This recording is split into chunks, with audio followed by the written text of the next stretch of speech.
Good afternoon, everyone. It's producer James with Marco and Damon. Busy day in Habs land. This is the pregame show tonight versus the Flyers. A lot of topics of discussion surrounding this game, despite the hardships of the team's current status. Gentlemen, how you doing today? Doing Doing great. good.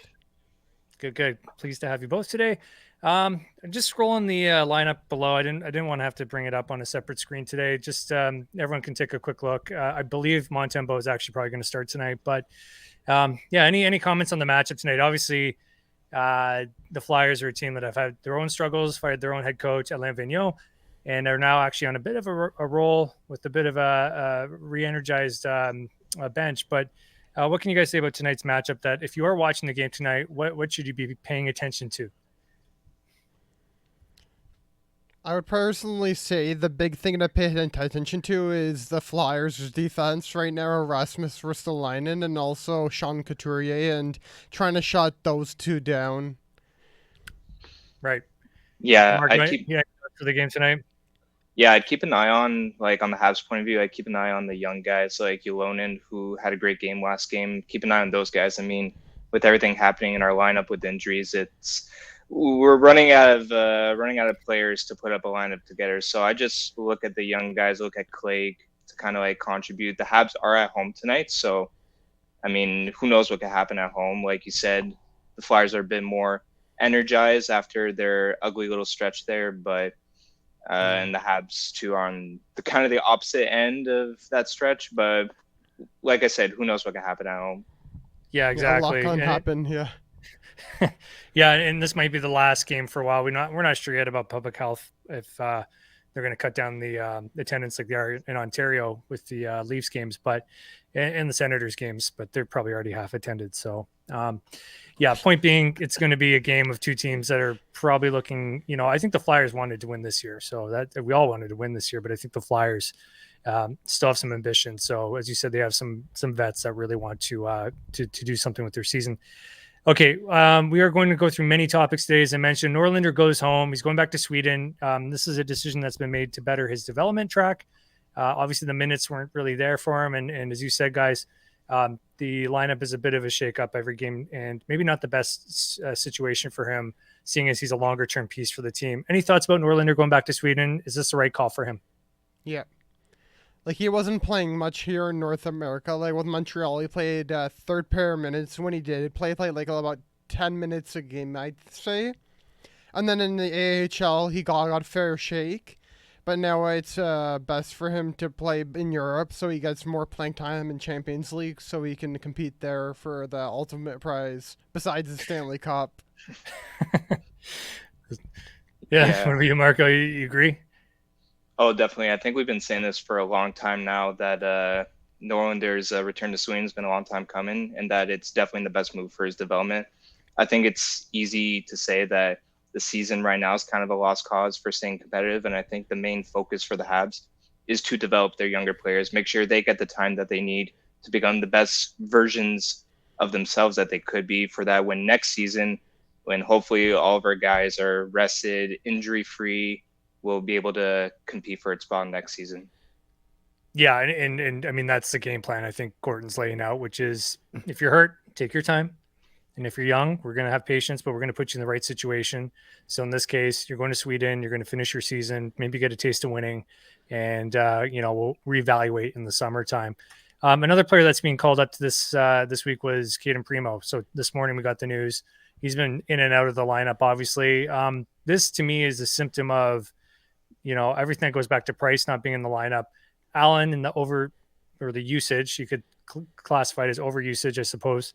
And the lack of trust with Montembeault, who will probably get the start tonight. So, is moving Primo in and out of the lineup a smart move at this point, or should we just be parking him in Laval for the rest of the year as well?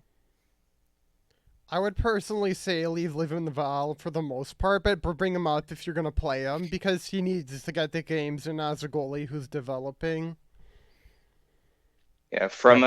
from a player perspective, from a player development point of view, I understand it because you drafted Primo a little while back. You want to develop him, but as a goalie point of view, if I'm Montebo, this is a big slap in the face to me. I mean, he's been playing really good when we needed him to, and like, with that being said, if I'm Montebo, I'd be like, okay, I've done everything I could on this team to earn my spot.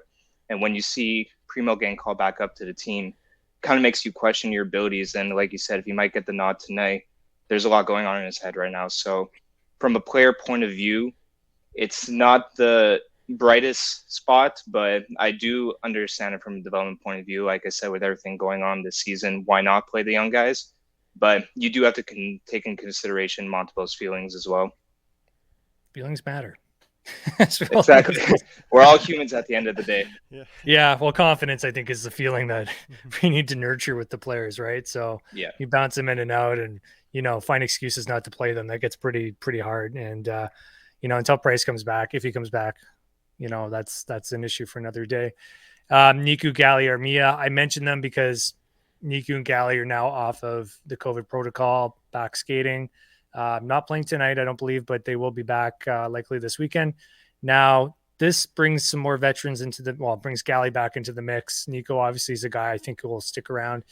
Armia pretty much benched. I think they had him on a D pairing in practice yesterday. So was someone who I think got sent down, right? So Corey Schneemann.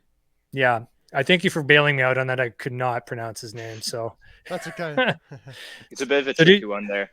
Yeah. Do you think Gally coming back makes a difference? Because I've got a theory that, he's playing for now it's an audition, right? Would you not think? It is, yeah. It's pretty much an audition for the future and next season if you want a spot.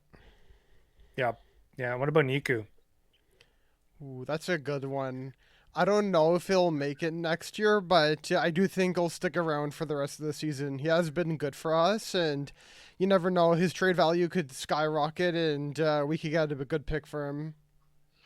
Yeah, the good thing about this season really is that now's the time to have all the young guys play. So now's as good of a time as ever for Niku to prove himself and show us what he could do. So I'm excited for him, and having Gally back, he's a heartbeat of the team, really. If we lose him, then there's kind of no point of watching the Habs anymore. So it's definitely going to be good to have him back on our roster. I don't know about tonight because he didn't practice yesterday with the team, but most likely this weekend he'll be back.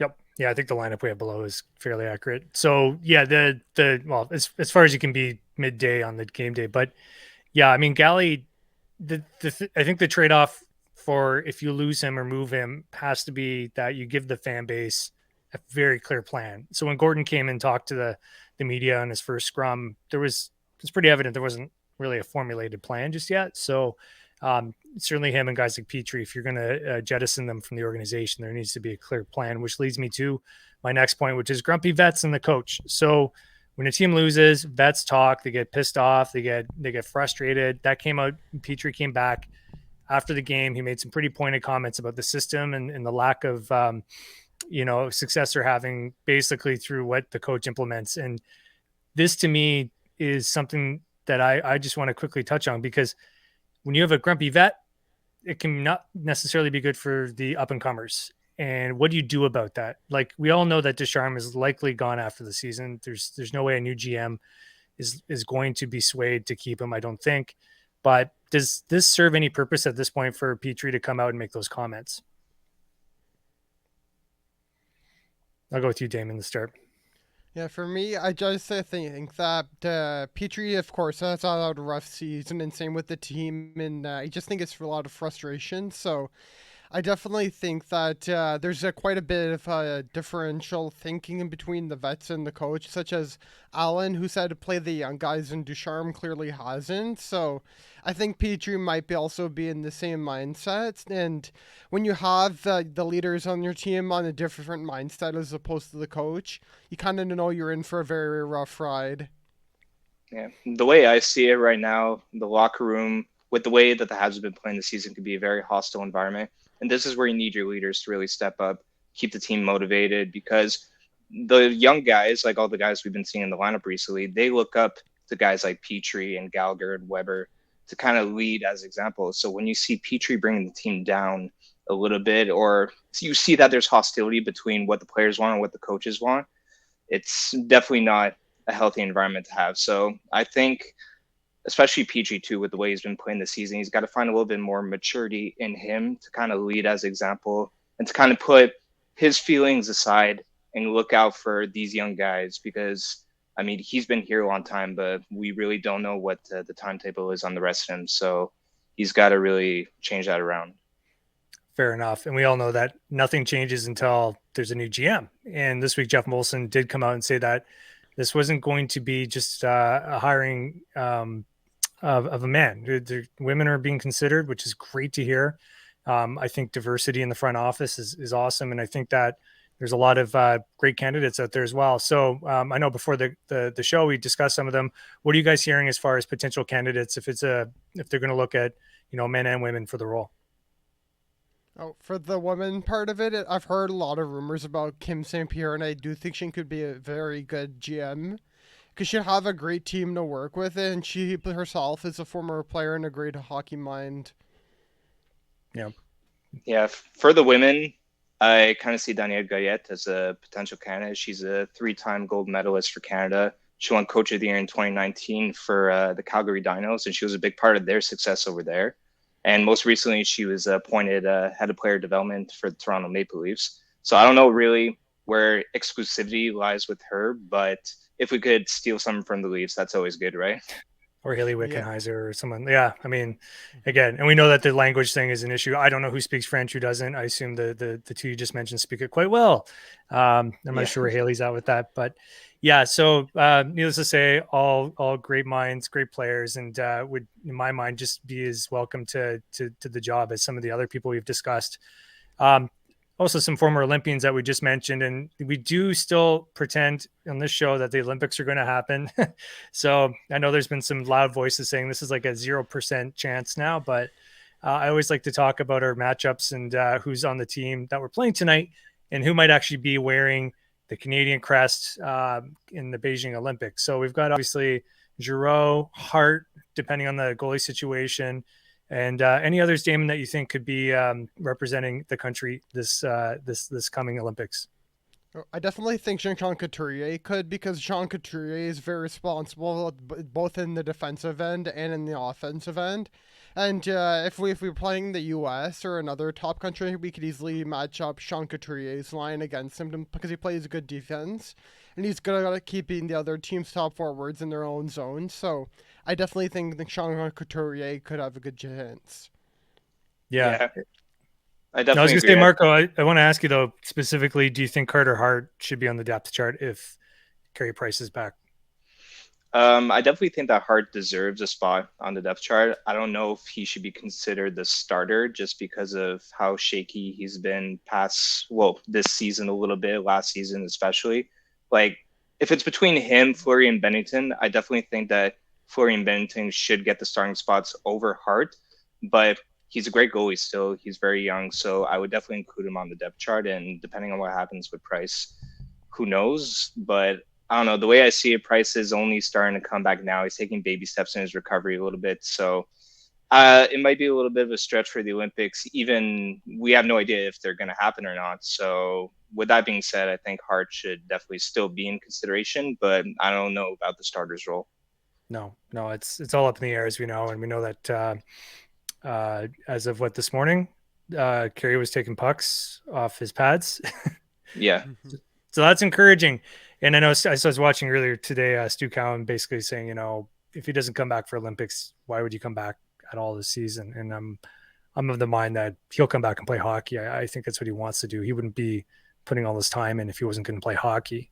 And, it might be the reverse. He might just skip the Olympics and just focus on his NHL career this year. But we don't know. We don't get a lot from the guy when it comes to this kind of stuff, nor do we deserve it, to be honest, because he's working through it and we just wait.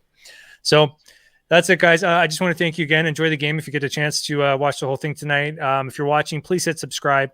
And we just recently hit 13,000 subscribers on the channel. So thank you if you already are. If you aren't, great content almost daily.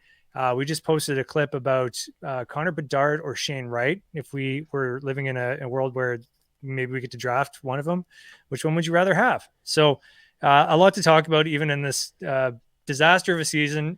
It doesn't matter. If you love the team, we're always going to be here to talk about it. So without further ado, guys, thanks again for joining me today.